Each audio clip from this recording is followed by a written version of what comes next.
দীর্ঘদিন ধরেই চলছে মায়ানমারের রাখাইন রাজ্যে আরাকান আর্মি ও দেশটির বিভিন্ন বিদ্রোহী গোষ্ঠীর মধ্যে সংঘাত।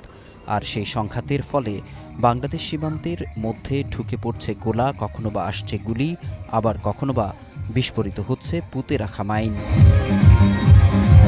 মায়ানমারের সরকার ও বিদ্রোহী গোষ্ঠীর লড়াইয়ের কারণে বাংলাদেশের সীমান্ত এলাকায় বিরাজ করছে আতঙ্ক।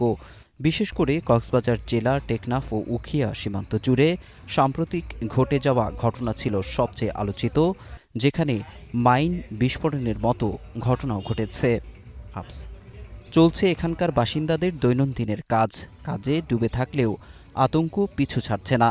যদিও এ আতঙ্ক নতুন নয়, দীর্ঘদিন ধরেই সীমান্তবাসী জীবন কাটাচ্ছেন ভয় আর শঙ্কার মধ্যে। তবে সাম্প্রতিক সময়ে টেকনাফের হোয়াইকং সীমান্তে নতুন করে সংঘাত তীব্র হওয়ায় আতঙ্ক আরও বেড়েছে উখিয়ার তুম্বুরু ও ঘুমথুম সীমান্তের মানুষের মাঝে।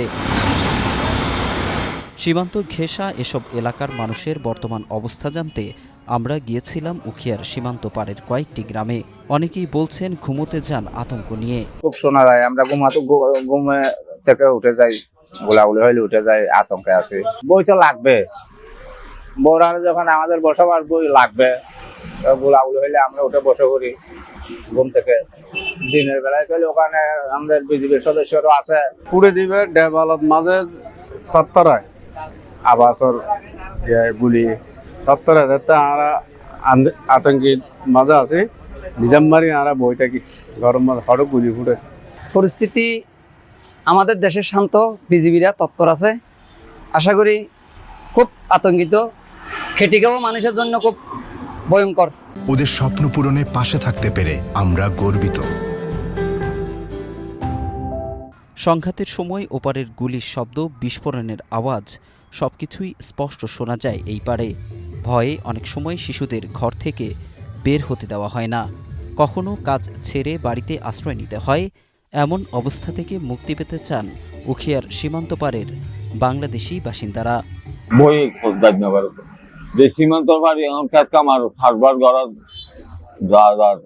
যাই না। এখন তো ৬টার পরও ওখান থেকে বিজেপি ক্যাম্প থেকে গাড়ি তম্বুর যাওয়ার নিচে, বুঝছেন? বিজেপি এই যে রুট এইটা তম্বুর বিজেপি বা ২২ বাড়ি ওখানে যাওয়ার নিচে ৬টার পর। প্রায় ৮-৯ বছরের একটা শিশু না, ছাত্রীটা মারা গেল। আতঙ্ক বলতে এত তো বড় আতঙ্ক আর কিছু হতে পারে না।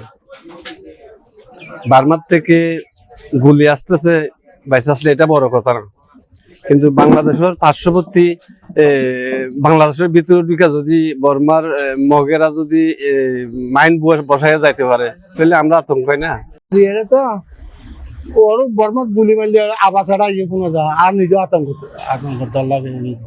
চারবাদে আর মুক্তি চাইতে হবে, আদি নিরাপত্তা চাই। এই সংঘাতের প্রভাব শুধু নিরাপত্তার মধ্যেই সীমাবদ্ধ নয়, ব্যাহত হচ্ছে স্বাভাবিক জীবনযাপন, কাজকর্ম, এমনকি শিশুদের পড়াশোনা।